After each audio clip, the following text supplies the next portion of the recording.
அனைவருக்கும் அன்பான வணக்கம். நீங்கள் கேட்டுக்கொண்டிருப்பது கதையலை. வாசிப்பவர் ஹேமலதா ஜெகநாத். அமரர் கல்கி எழுதிய சிவகாமியின் சபதம் பாகம் 2 அத்தியாயம் 23. தோற்றது யார்? சிவகாமிக்கு அன்று இரவு வெகுநேரம் வரையில் தூக்கம் வரவில்லை. அன்று குண்டோதரன் கூறிய விஷயங்களையெல்லாம் எண்ணி எண்ணி பார்த்து கொண்டிருந்தாள். குமார சக்கரவர்த்தியை பற்றி நாகநந்தி கூறிய அவதூறுகளை தான் முழுதும் நம்பிவிட்டதை நினைத்து வெட்கினாள். நாகநந்தியின் பேரில் அவளுக்கு கோபமாய் வந்தது. அவருடைய பொய்மொழிகளை குறித்து கேட்டு அவரை ஏளனம் செய்ய வேண்டும் என்ற ஆவல் மனத்தில் பொங்கிக் கொண்டிருந்தது. இத்தகைய எண்ணங்களுக்கிடையில் மாமல்லரின் விருப்பத்தின்படி தான் ஆரண்ய வீட்டில் இல்லாமற் போனது பற்றி அவருடைய கோபம் எத்தகையதாயிருக்குமோ என்ற கவலையும் தோன்றிக் கொண்டிருந்தது.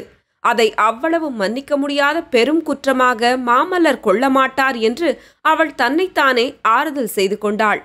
இவ்விதம் பலவாறாக சிந்தித்துக் கொண்டிருந்து கடைசியில் தன்னை அறியாது மேலிட்டு வந்த களிப்பினால் கண்ணயர்ந்தாள். அவள் அரை தூக்கமாயிருந்தபோது சமீபத்தில் எங்கேயோ பெரும் கூக்குரலை கேட்டு தூக்கி வாரி போட்டுக்கொண்டு எழுந்திருந்தாள். கவனித்து கேட்டபோது குய்யோ முய்யோ என்று குண்டோதரன் ஓலமிடும் சத்தமும் அத்துடன் டக் டக் டக் டக் என்று குதிரை பாய்ந்து செல்லும் சத்தமும் கலந்து கேட்டன. அயர்ந்து தூங்கிய ஆயனரை சிவகாமி எழுப்பினாள்.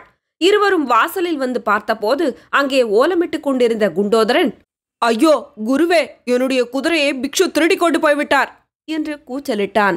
ஆயனர் அவனுக்கு, அப்பனே, அந்த குதிரை உன்னுடையது அல்லவே என்று சமாதானம் சொல்லி பார்த்தார். குண்டோதரன், அப்படித்தான் நாகநந்தி குதிரையை திருடி கொண்டு போனாரே, என்மேல் எண்ணத்திற்காக பாம்பை போட வேண்டும் என்று அலறினான். அது என்ன சமாச்சாரம் என்று ஆயனர் கேட்டதற்கு குண்டோதரன் கூறிய விவரமானது, புத்த பிக்ஷு ரகசியமாய் எழுந்து வந்து வாசலில் கட்டியிருந்த குதிரையை அவிழ்த்து அதன் மேல் ஏறிக்கொண்டார். அதே சமயத்தில் தற்செயலாக கண்விழித்த குண்டோதரன் ஓடிப்போய் குதிரையை பிடித்தான். பிக்ஷு தம் கையில் இருந்த ஒரு பையை அவிழ்த்து அதற்குள்ளிலிருந்து எதையோ எடுத்து அவன் மேல் வீசினார். அது ஒரு நாகப்பாம்பு என்று கண்டதும் குண்டோதரன் அலறிக்கொண்டு அப்பால் ஓட குதிரையை விட்டுக்கொண்டு பிக்ஷு போய்விட்டார். குண்டோதரனுடைய வார்த்தையில் ஆயனருக்கும் சிவகாமிக்கும் நம்பிக்கை உண்டாகவில்லை. ஏதோ உளறி கொட்டுகிறான், ஒருவேளை கனவு கண்டானோ என்னவோ என்று நினைத்தார்கள். குண்டோதரன், குருவே, என்னுடைய அருமை குதிரையை விட்டுவிட்டு என்னால் இருக்க முடியாது, எப்படியாவது திரும்பி பிடித்து கொண்டு வந்து சேர்வேன் என்று சொல்லிவிட்டு குதிரை போன திசையில் அவனும் ஓடி மறைந்தார். ஆயனரும் சிவகாமியும் அசோகபுரத்துக்கு வந்து புத்த விகாரத்தில் வசிக்கத் தொடங்கி 5 தினங்கள் ஆயின. முதல் 3 நாள் விசேஷம் ஒன்றும் நடைபெறவில்லை. சிவகாமிக்கு பொழுது போவது கஷ்டமாயிருந்தது. ஆயனருக்கோ அதைவிட கஷ்டமாயிருந்தது. ஆனால் புத்த பிக்ஷுவின் துணையை நம்பி வந்தவர்களாகையால் அவருடைய யோசனை இல்லாமல் மேலே எங்கே போவது என்பதை ஆயனரால் நிச்சயிக்க கூட முடியவில்லை.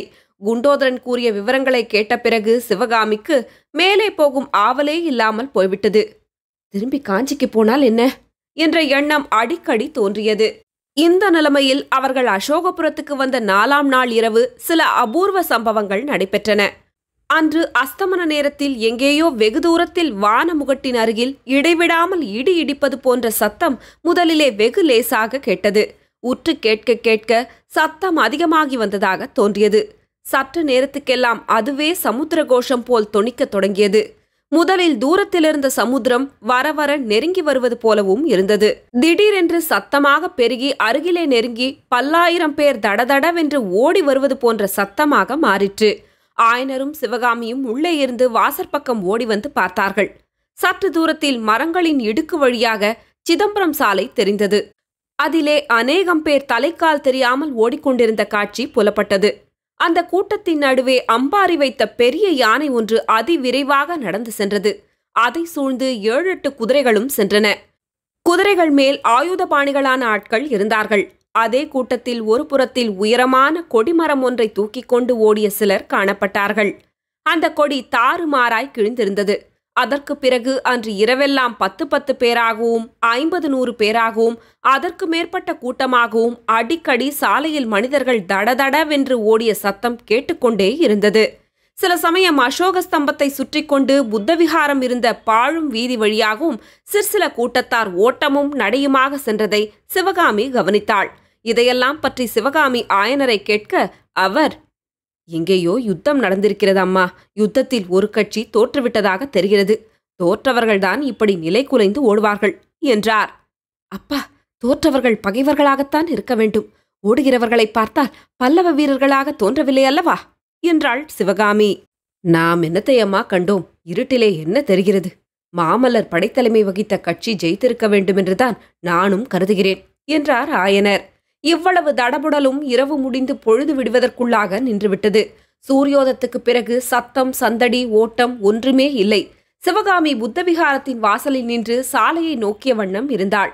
யாராவது அந்த பக்கம் வரமாட்டார்களா? வந்தால் நேற்று இரவு நிகழ்ச்சிகளைப் பற்றி அவர்களிடம் விசாரிக்கலாமே என்று காத்திருந்தாள். சூரியன் உதயமாகி ஒரு ஜாமம் இருக்கும். காலையிலிருந்து குடிக்கொண்டிருந்த நிசப்தம் சட்டென்று கலைந்தது. சாலையோடு குதிரைகள் பாய்ந்து வரும் சத்தம் கேட்டது. அடுத்தாற்போல் குதிரைகளும் காணப்பட்டன. அப்பா, எவ்வளவு குதிரைகள்! 10, 50, 100, 1000 கூட இருக்கும் போலிருக்கிறதே. அவ்வளவு குதிரைகள் மீதும் வேலும் வாளும் பிடித்த வீரர்கள் எவ்வளவு உற்சாகமாக அமர்ந்திருக்கிறார்கள். அந்த குதிரைப்படையின் மத்தியில் ஒரு கம்பீரமான கருநிற குதிரையின் மேல் ஒரு வீரன் ரிஷபக்கொடியை தூக்கி பிடித்துக் கொண்டிருப்பதைக் கண்டதும் சிவகாமியின் உள்ளமும் தோள்களும் பூரித்தன. அவள் நினைத்தபடியே பகைவர்கள்தான் தோற்று ஓடுகிறார்கள் என்றும் பல்லவ சைன்யம்தான் ஓடும் பகைவர்களை தொடர்ந்து செல்கிறது என்றும் தீர்மானித்துக் கொண்டாள். அந்த பெரிய குதிரைப்படை சாலையோடு போய் சற்று நேரத்துக்கெல்லாம் 2 தனி குதிரைகளும் அவற்றின் பின்னால் ஒரு ரதமும் விரைந்து வருவது காணப்பட்டது. இதென்ன விந்தை! அந்த 2 குதிரைகளும் ரதமும் சாலையிலிருந்து குறுக்கே திரும்பி அசோக ஸ்தம்பத்தையும் சிவகாமி இருந்த புத்த விகாரத்தையும் நோக்கி வருகின்றனவே. குறுக்கு வழியாக அந்த தெருவில் புகுந்து சென்று சாலை ஏறி முன்னால் போன குதிரைப்படையை பிடிப்பதற்காக இவர்கள் இப்படி வருகிறார்கள் போலிருக்கிறது. ஆஹா, அந்த முதல் குதிரை மேல் வருகிறது யார்? தன் கண்கள் காண்பது உண்மையா? சிவகாமியின் இருதயம் அப்படியே நின்றுவிடும் போல் இருந்தது. ஆம், அதன் மேல் வந்தவர் மாமல்ல நரசிம்மர்தான். விஹாரத்தின் வாசலில் நின்ற சிவகாமி திடீரென்று மாமல்லரை குதிரை மீது பார்த்ததும் எங்கிருந்தோ எதனாலோ அவளுடைய கண்களில் கண்ணீர் வந்து நிறைந்துவிட்டது. உணர்ச்சி மிகுதியினாலும் காரணம் தெரியாத நாணத்தினாலும் சிவகாமி சட்டென்று திரும்பி உள்ளே போவதற்கு காலை எடுத்து வைத்தாள். அதே சமயத்தில் ஆ என்ற குரல் ஒலியும் வேகமாக வந்த குதிரையை திடீரென்று இழுத்து பிடித்து அது தட் தட் என்று கால்களை தட்டி கொண்டு நிற்கும் சத்தமும் கேட்டன. சிவகாமி வீதி பக்கம் திரும்பி பார்த்தாள். மாமல்லருடைய கண்கள் தீவிரமான நோக்குடன் அவளுடைய நெஞ்சையே ஊடுருவுவது போல் பார்த்தன. அந்த பார்வையில் சொல்ல முடியாத வியப்பும் மகிழ்ச்சியும் அளவிடக்கூடாத அன்பும் மாத்திரமும் கலந்திருந்தன. இதெல்லாம் ஒரே ஒரு கணம்தான். மறுகணத்தில் குதிரை மீண்டும் காற்றாய் பறந்து சென்றது. மாமல்லருக்கு பின்னால் வந்த தளபதி பரஞ்சோதியும் சிவகாமியை பார்த்த போதிலும் அவருடைய குதிரை ஒரு கணமும் நிற்காமல் மேலே சென்றது. அவர்களுக்கு பின்னால் வந்த ரதத்தை கண்ணபிரான் தான் ஓட்டி வருகிறான் என்று தெரிந்ததும் சிவகாமி மீண்டும் வாசற்புறத்து தூணண்டை வந்து நின்று ரதத்தை நிறுத்தும்படி கையினால் சமிக்ஞையும் செய்தான். கண்ணபிரான் குதிரைகளை இழுத்து பிடித்து ரதத்தை நிறுத்தினான். குதிரைகள் திடீரென்று நின்றபடியால் அச்சு முறிவது போன்ற சடசட சத்தத்துடன் ரதம் தடக்கென்று நின்றது. தொடரும். கதையலை உங்களுக்கு பிடிச்சிருந்ததுன்னா உங்க நண்பர்களோடும் உறவினர்களோடும் பகிர்ந்துக்கோங்க. நன்றி.